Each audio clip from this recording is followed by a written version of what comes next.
Today's episode is sponsored by JEO Consulting Group. JEO Consulting Group is a full-service firm offering engineering, architecture, surveying, and planning to clients throughout the Midwest. Since JEO's beginnings in 1937, we have grown to more than 12 offices across Nebraska, Iowa, and Kansas. With over 250 employees, we provide innovative and cost-effective solutions for both public and private sector. The JEO team of professional engineers, architects, surveyors, planners, and financial experts all work in concert with skilled technicians and support professionals to exceed our clients' expectations.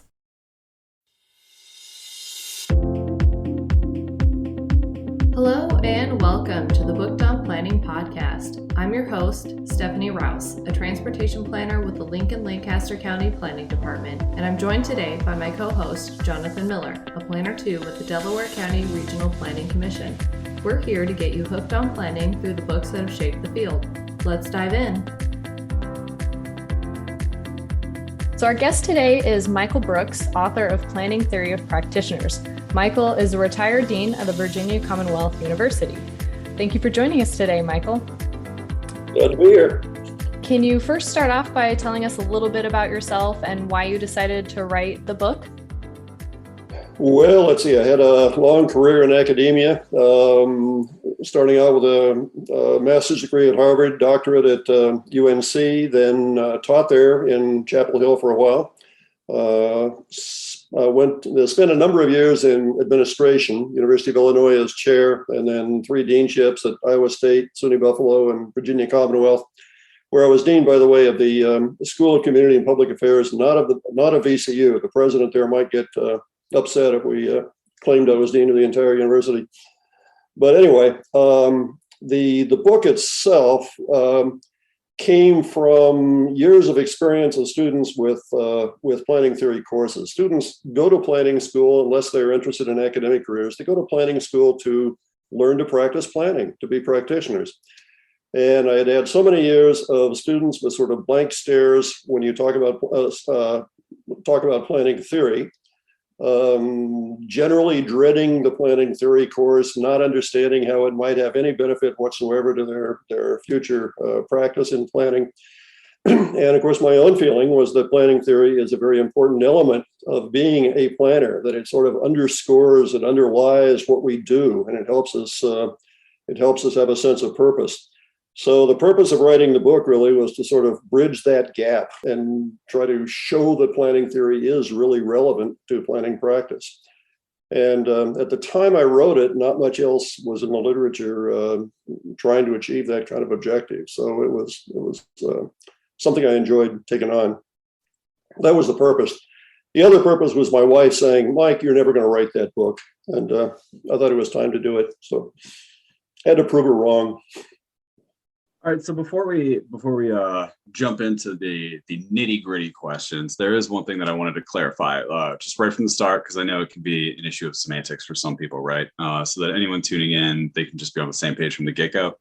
I think a lot of planning practitioners out there might be a little bit confused on what the main topic of the book is because of, like I said, the semantic differences in the term theory, right? So some people may mistake this term for planning theories like spatial organization theories, like when you talk about Hoyt's sector theory or Burgess's concentric zone theory, that type of stuff, or even maybe planning theories along the lines of induced traffic demand or walkability or something like that.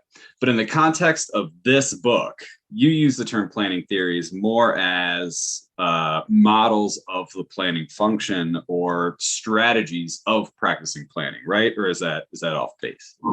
Well, that's very true. The topics that you mentioned, the Burgess and the Hoyt and those kinds of things, typically showed up more in courses on the city or sometimes courses called urban theory. And they dealt more with how the city is structured, how it functions, or even the kind of city that the particular planners ought to be trying to produce. And for the most part, planning theory courses of the kind I'm talking about usually focus more on the process itself, on what it means to plan and how it ought to be done. In other words, they were less descriptive and more prescriptive. That was more the kind of planning theory that I'm addressing in the book. So in the book, you bring up four main theories of planning: comprehensive rationality, incrementalism, advocacy, and communicative action. You broke them up into a typology matrix that shows how each of these are common and different based on their rationality and centralization. Would you mind explaining sort of what you mean when you talk about their rationality and centralization and sort of how they apply to each of those? Sure. There was a time when, especially in the early thinking about planning theory, when it was assumed to be a kind of rational process, very heavy on analysis, careful analysis of goals and potential courses of action and the consequences they might produce, and so forth and so on. So that is the sort of rational theme, the rational strand in planning theory, as opposed to others that came along that were more, that allowed for other processes, political processes, interaction, communication, and so forth, and did not necessarily base them on the notion of rational planning, which is not to say that these were irrational models. And I always have to make that distinction. They were not irrational. They just didn't make rationality the big deal. It was not the central assumption in the theory. The centralization thing is fairly simple, that dimension. Some of the theories sort of assume a top-down planner, and that was particularly true with the rational models of planning. The planning is being done from the top down, as opposed to those that see it more as a kind of grassroots, community-based or client-based process that the planner helps facilitate, sort of coming up from the bottom. So that's the opposite of the centralization, the centralized planning. I guess a follow-up question to that, what time period did you start to see that shift between rationalization and centralization? Well, let's see. For me anyway, the big book in rational planning, the big work in rational planning was done by Martin Meyerson, which I think was way back in the 1950s. And so it moved into there was a long time. And in fact, I suspect today you would still scratch a few planners who would say, well, I'm carrying this out in a rational way. But as a sort of a major paradigm of planning, I think it began to fade in the 70s. And a variety of other models have become more popular since then. Yeah, so you had actually explained that sort of chronological evolution, I guess, of the planning theories in the book too, right? Rationalism sort of fed into incrementalism, which sort of became advocacy, which sort of became planning as a communicator. And that was I thought amazingly helpful in terms of understanding why planning is practiced the way that it is today. Just to pick your brain a little bit, why do you think those ultimately ended up sort of evolving the way that they did? Like, what kind of factors might have led into that? Well, a couple of things come into play, a couple of things come to mind. One is that we develop new theories sometimes when the old ones simply don't seem to be adequate anymore. They don't really seem to be describing what it is we're trying to accomplish. And beyond that, I think we develop new theories to reflect changes that are occurring in our society or our culture. Advocacy, for example, with Paul Davidoff's beautiful writing on that subject, came about as planning in the society as a whole were becoming more focused on questions of equity and egalitarianism and so forth. So I think as the world changes, our view of planning theory changes as well. It's always sort of fascinating to me how the social climate of the times within which we live can sort of guide how we approach those types of things. Absolutely.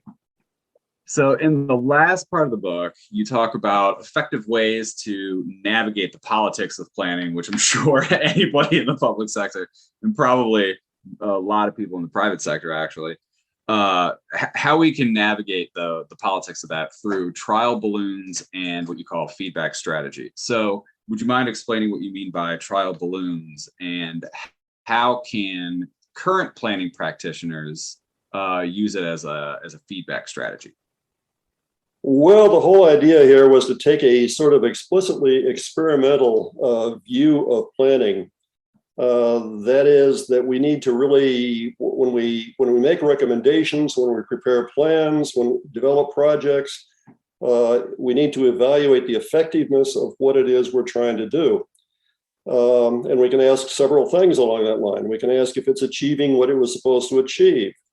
Is it politically feasible? Is it selling? Is it economically feasible? Is it, can the client or the community afford it? And so on. And if not, then what kinds of mid-course corrections might be made? By the way, a number of planners have told me through the years that this is actually sort of what they do, that they are constantly trying new things and that they have to get feedback politically and otherwise to what it is they're trying to do. And I think what was perhaps new about my strategy, or at least I was trying to do here, was to make this feedback process a little more systematic, so that it isn't just a helter-skelter thing of getting clobbered politically when something isn't working, but you've really kind of built that in as a part of the process. So there are some recommendations in the book about how to do that, about how to acquire feedback a little more systematically so that you can decide whether you're accomplishing what you set out to do. Some people, by the way, were critical of this on the grounds that it seemed a little too cautious. The planners ought to just sort of, with their value systems, just charge right ahead and do what they think is right. And I can understand that. And there are times when that's not a bad thing to do. But I guess I'm really interested in the end product, in success. And I think sort of developing these feedback sensibilities is a good way to get a little closer to what it is you're trying to accomplish. For our listeners, can you give an example of one of those ways that you can get the feedback from the political process? Oh, let's see. Feedback from a political process. I'm thinking, of course, of planning in my community now in Florida, and the difficulties of trying to control development.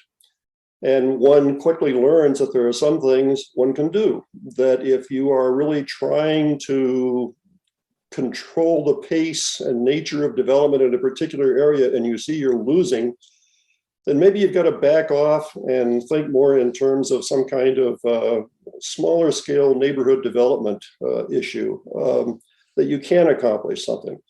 So it's a constant ongoing process. What can I do? What can I really get done here?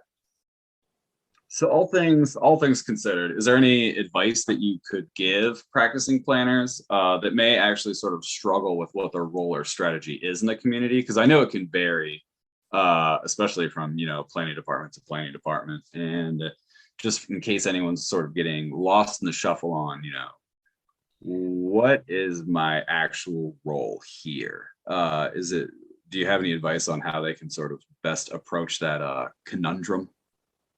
Well, it is a conundrum. I recently ran into a former student here who was very much involved in development planning for a Florida community, and who was about ready to leave because he felt he was always losing to development issues, that he really could accomplish not much of anything.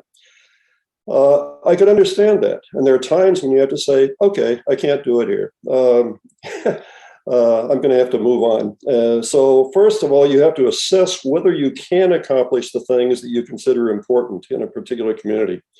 And as I suggested a while ago, if the big picture can't be accomplished, if you can't really sort of shape the entire community the way you would like to, maybe you can do some smaller things at the neighborhood level, or improving some transportation situations, or providing some park facilities that might not have been there otherwise. You have to sort of decide what you can really accomplish in your community. And I guess that's one kind of advice I would give. And by the way, there are times when you simply say, I can't do it here. I can't do it here. It's not going to work. I got to move on. And that's a very difficult decision, but sometimes it gets made. Planners do it all the time. Yeah, I know. My heart goes out to your former student, because I'm pretty sure we've all been there before. You mentioned at the end that none of these strategies, right, are going to work if the planner is politically inept. If you were to plan a course on political preparedness for planners, if alliteration would be the theme, I guess, Yeah. in an undergraduate planning curriculum, what are some of the main lessons that you would want to make sure that you included in that course? Well, as you may have noticed, that's actually an entire chapter in the book where I write about the elements of political savvy.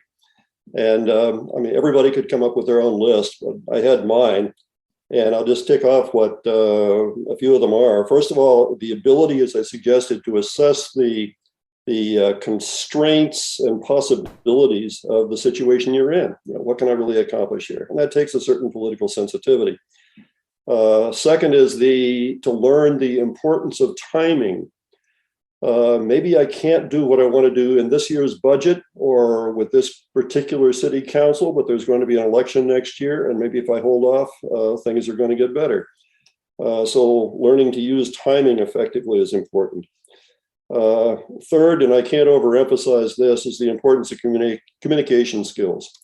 I don't know how many times I have seen ideas go down in flames because they were poorly presented, either in writing or orally. Civic groups don't want to hear all the planning jargon that we learned so well in planning school and in our careers. They don't want the alphabet soup of federal agencies and all that sort of thing.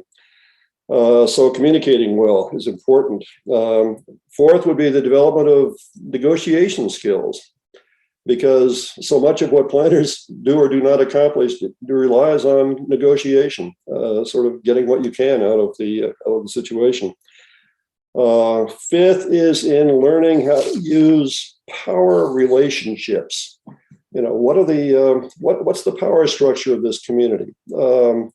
Is it sort of a small number of people, or is it widely diffused? And are there groups that I could sort of ally with to get things accomplished?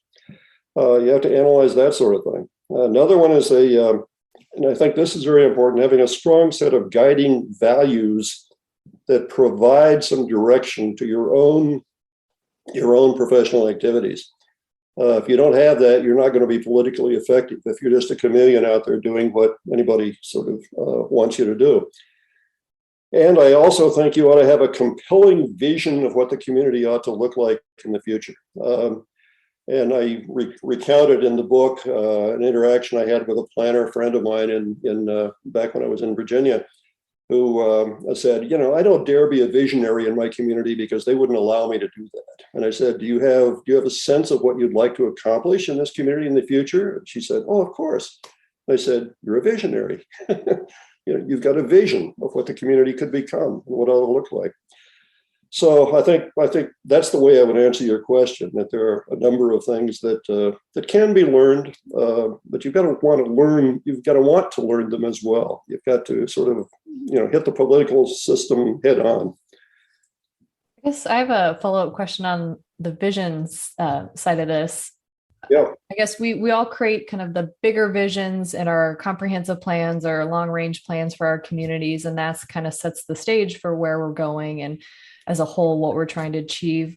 How would a planner go about kind of reconciling if their vision for the community doesn't align with what was created in one of their long-range documents? Well, that is a tough one, and it depends on how serious the gap is between those two things. If your community is simply not willing to even think about going in the direction you think it ought to in terms of the master plan, then you've got to make some hard decisions about whether you're wasting your time or not. Other than that, there are just all sorts of compromises one can make along the way. I mean, some people use that word or view that word as a very negative word, compromise. But I think it's a fact of life, and it has to be done constantly. Yeah, no, I'd agree. I've seen that quite a bit over the years. No doubt. So you wrote this book originally in 2002. And so we've talked about a lot of the gaps and challenges in identifying or for, practicing planners trying to identify what their role in the community is and how to navigate the politics of it all. Do you think those are still an issue today? More so, less so? And if you could go back and add or remove something from that book based on what the planning and political climate is today, what would those be? Well, there's not much I would remove from the book. I think the issues are still there. I think the political content is, if anything, more important than ever. And I think the history of planning theories and strategies and sort of assessing them in terms of how they did or did not work in planning practice remains useful. If I were to rewrite it today, 20 years later, I would probably add a new chapter on what seems to have been a major body of theory over the last 20 years or so, namely theories of justice, theories of equity, theories about the good city. These are really sort of value-based things that we would love to be able to build into our plans if we possibly can. There's been a lot of work of that kind, and I probably would now try to address more of that. But other than that, I don't think there's a whole lot I would change. I mean, so far as I'm concerned, the book is still relevant. I don't know whether whether others would agree or not. No, I would completely agree. So I found it extremely helpful, right? So, and I don't know if other planners out there have the same issues that I do from time to time, where you sort of get lost in the day to day, right? So when you're doing development reviews after development reviews, you can kind of, I guess, lose your place and get a little bit confused on what your role is actually supposed to be. And I found, at least in reading your book, that it really helped me find my place and who I am as a planner, and really helped sort of solidify what my role is in my community, right? I found it extremely helpful in that regard. What do you think is the most important thing for you that you would want listeners and readers to take away from the book? Well, a couple of things. One is that theory need not be something that we dread and ignore, that it really is important to sort of underlying the profession and what it is we do. And secondly, that we can't really ignore the political process, and we don't have to fear it. Rather, we can address it, and we can find ways to make it work for us, hopefully. So I guess those are the major takeaways, so far as I'm concerned.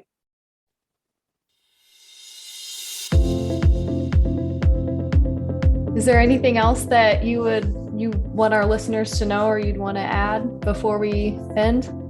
Well, I don't think so. I think you've asked good questions, and I hope the answers I hope they relate in some way to the questions.